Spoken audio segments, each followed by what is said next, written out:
At ating pong itinagawas ngayon ang ating unang quarter ng ating barangay assembly sa taong 2026. At pinakikilala ko po sa inyo ang ating sangguniang barangay. Tawagin po natin ang ating SK Councilor, Ivan Limutaw. Chairman, SK Chairman, Ivan Limutaw. Magandang umaga po. And tawagin naman po natin ang ating Konsehal Ariel Del Mundo. Palakpakan po natin, Konsehal Ariel Del Mundo. At palakpakan po natin ang ating isang konsehala from Mabuhay City. I'm sure na maraming papalakpak dito. Palakpakan po natin ang ating konsehal, si Liberty Oliveros. Ayan. Tayo po. Ayan. Okay, tawagin naman po natin from Purok 2 ang ating konsehal, Christian Del Mundo. Purok 1. At para sa konsehal from Purok 2, palakpakan po natin ang ating konsehal, Dennis Punumbayan.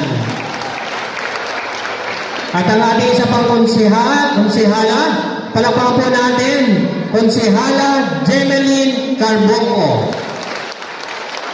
At palakpakan po din natin ang ating isa pang konsehala.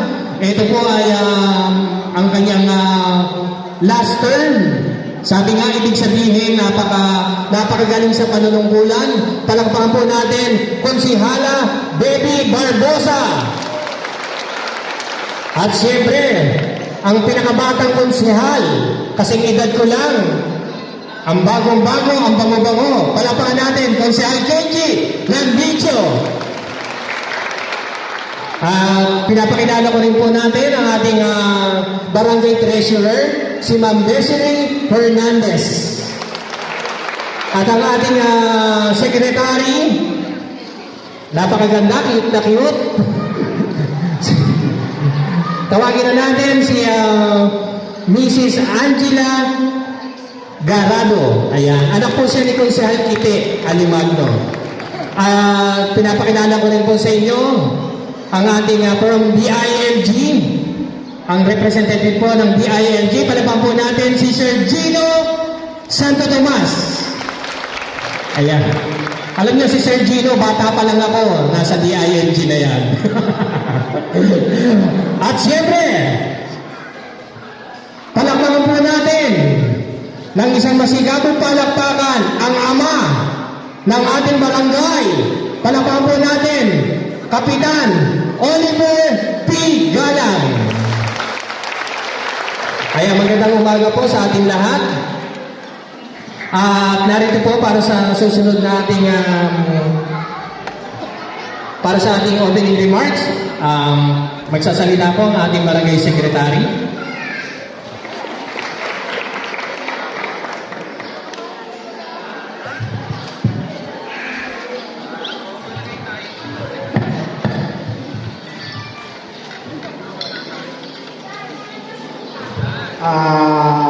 Magandang umaga po sa mga taga-Baclaran. Magandang umaga po. Magandang umaga po. Okay. Ba't po tayo nandito? Hinihintay po natin yung bigas. Ganun po ba?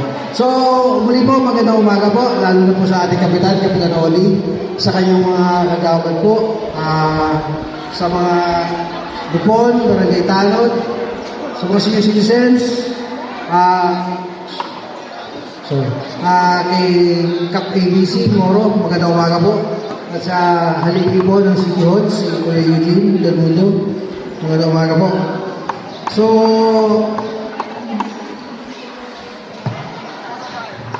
ngayon po ay ginaganap po ang ating Barangay Assembly Day para sa taong 2026, yung first quarter po, napagkita po kanina. Ito po ay mandato po ng batas sa local government book po sa Article 397. Mandato po dito, naganapin po ang Barangay Assembly Day 2 beses po sa isang taon. Ito po yung una. Ito po ang Barangay Assembly po ay isang plataforma mahalagang plataforma kung saan po pwede pong malayang pag-usapan ang katayuan ng mga kaganapan sa komunidad. Lalo-lalo po sa tinatanong po na lahat sa pondo po ng inyong barangay, kung magkano po ito, paano ginastos, saan ginastos, at saan po gagastosin. Ano po. Yan po ay pwede nyo itanong kay Kapitan, kay Tres, at yan po ay hindi po pwede pag-ihim. Ano po. Yan po naman ay ginagastos ng barangay sa inyo, para po sa inyo. Ano po. So kasi po meron po mensahe dito si Secretary Ribuya ng DILG.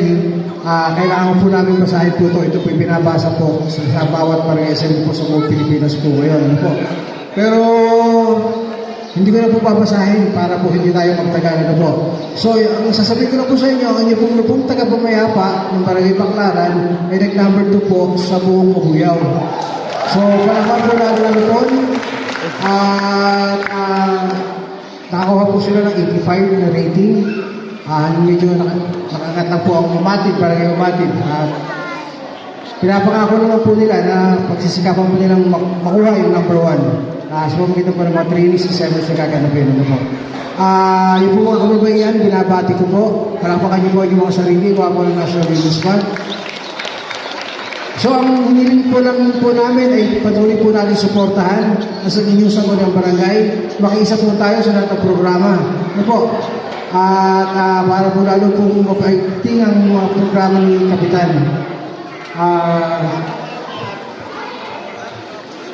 Sabi nga po, ang tema po ng ating barangay assembly, nakakaisang barangay tungo sa kalinisan, ayusan, kapayapaan, kaunlaran. So, hinihiling po nito ay ang commitment po ng bawat isa po na sumunod po sa alituntunin ng mga batas. Ano po, hindi po isa kaayusan. At hinihiling po namin na patuloy po supportan si Kapitan ng mga Sanggunian. So, makinig po kayo sa ulat ng inyong barangay captain kasi ito po yung tinatawag sa SOPAD, State of Barangay Address. Malalaman niyo po ang katayuan po ng inyong barangay. Hindi na po tayo maghihintay ng bigas. Ano po? Makikinig po tayo. Hindi ko na rin po kahabaan kasi baka ito po ay yung bigas ay baka sasain niyo pa. Ano? So, ako hindi na po kakagalan. Muli po, maraming salamat po sa inyo lahat at makinig po tayo sa ating ulat. Ano po? Salamat po.